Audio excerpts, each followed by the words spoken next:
वार्षिक NCC PM rally में राजस्थान के भी कैडेट्स ने हिस्सा लिया है। इस पर अधिक बातचीत करने के लिए राजस्थान से कौन कौन से कैडेट्स शामिल रहे और राजस्थान में जो कैडेट्स हैं उनकी किस प्रकार तैयारी की जाती है, अधिक बात करने के लिए राजेश हमारे जुड़ चुके हैं। राजेश जी एनसीसी के अधिकारी हैं जयपुर से। जी राजेश जी, बहुत स्वागत है आपका हमारे इस बुलेटिन में। जिस प्रकार से जो तमाम कैडेट्स राजस्थान से चयनित हुए, सेलेक्ट हुए और आज पीएम मोदी जी की जो रैली रही एनसीसी की, उसमें उन्होंने भाग लिया, कितना अहम रहती है जो तैयारी साल भर तैयारी की जाती है और करवाई जाती है, उसमें कौन कौन सी गतिविधियां शामिल होती हैं ताकि वो इस रैली के लिए तैयार हो सके?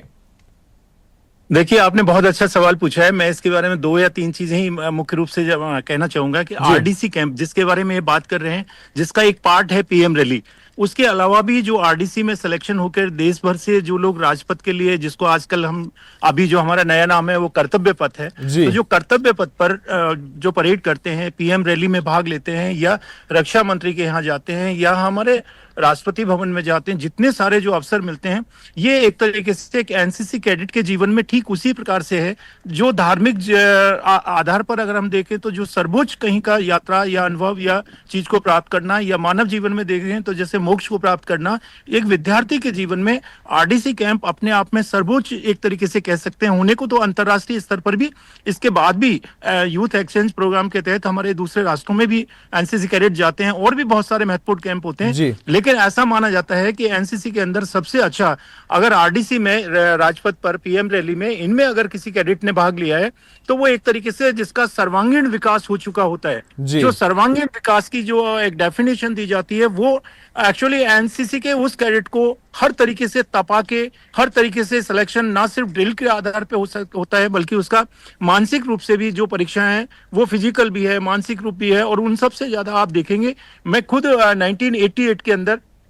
आज मैं कल्पना नहीं कर सकता कि जिस गांव से मैं निकला था, भरतपुर के एक गांव, छोटे से गांव में से, साईपुर से, वहां से मैं निकला और एनसीसी ही एक वो जो थी जिसके कारण आज राजस्थान विश्वविद्यालय के अंदर मैं राजनीति विज्ञान विभाग का विभागाध्यक्ष हूँ, हेड हूँ। और हेड होते हुए भी मैं एनसीसी के अंदर एनसीसी ऑफिसर के रूप में जो भूमिका निभा रहा हूँ, हर साल हमारे एनसीसी कैडेट्स वहां पर जाते हैं। जब 1988 में हमने की तो कृष्ण चंद पंत उस समय हमारे रक्षा मंत्री हुआ करते थे, ब्लड डोनेशन हमने दिया, उन्होंने हाथ मिलाया, तो मैं उस पल को नहीं भूल पाता कि जब पीएम के और गवर्नर वहां पर राष्ट्रपति भवन में, हम जिसको पहले मुगल गार्डन कहा जाता था, जब हम गार्डन में वहां पहुंचे, हमें ये सारे अवसर जो मिले वो एक सामान्य विद्यार्थी को बिना एनसीसी के, या ये कहें कि एनसीसी में भी जो एक सर्वोच्च पद है, सर्वोच्च उपलब्धि है, वो आरडीसी के माध्यम से आपको ये मिल सकती है। और वो सारे के सारे जो तैयार किए जाते हैं वो हर एक प्रदेश से, अलग अलग राज्यों से आरडीसी के लिए सिलेक्शन होते हैं। यहाँ भी राजस्थान के अंदर भी अगर आप देखेंगे तो अलग अलग ग्रुप्स के लेवल पर, पहले यूनिट के लेवल पर सिलेक्शन होता है, फिर अलग अलग जो ग्रुप है,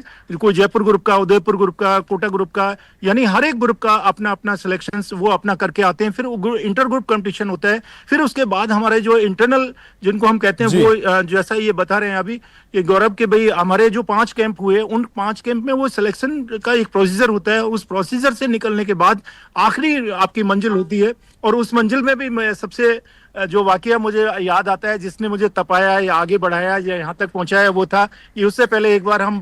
तमाम जो अनुभव रहे उनके पल, उस पल के साक्षी आप खुद भी रहे हैं। बिल्कुल। परंतु अगर राजेश जी बात करें कि जो ये तमाम, चाहे वो कैंप हो या रैली हो, इनके माध्यम से एक कैडेट और एक छात्र के जीवन में कितने आगे उसको प्रोत्साहन मिलते हैं, और इन जो रैली और या जो कैंप बता रहे हैं, चाहे वो आरडी कैंप हो, इनके माध्यम से आगे उस छात्र जीवन में कितने फायदे मिलते हैं उस व्यक्ति को?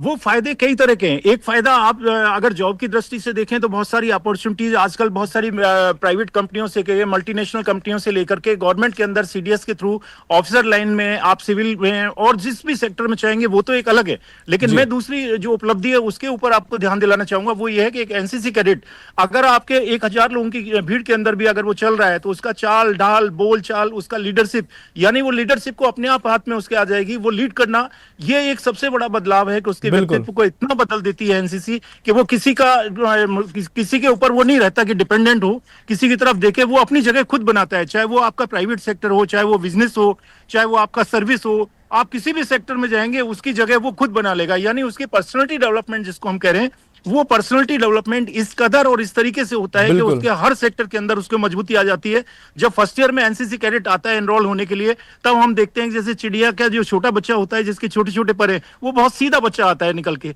और जैसे अब ये बच्चे जब वहां आरडीसी कैंप से लौट के आएंगे तो इनके अंदर वो सारे गुण, वो सारे हुनर, कारण के मैं से हम, वो अकेला नहीं रहता, वो बहुत सारे स्टेट्स के तो बच्चों ना के केवल साथ में ना पूरा केवल एक सर्वांगीण विकास होता है छात्रों का, बल्कि राष्ट्र के लिए एक बेहतर और विकसित युवा भी तैयार किया जाता है इन रैलीज ना और सिर्फ कैंप युवा, के। बल्कि आप देखिए राष्ट्र की जो रीढ़ है, वो रीढ़ यही है जिसको सेकंड लाइन कहा जाता है। विश्व के अंदर सबसे बड़ा, अगर लार्जेस्ट कोई यूनिफॉर्म वाला संगठन है तो पूरे विश्व के अंदर एकमात्र ऐसा बिल्कुल संगठन बिल्कुल है बिल्कुल जिसको Ajay ji, national cadet corps कहते हैं। बिल्कुल। तो तमाम ये तमाम तमाम जो बहुत योगदान बड़ी है बात वो ना केवल एनसीसी निभा रहा है, बल्कि आप जैसे ऑफिसर्स भी उसको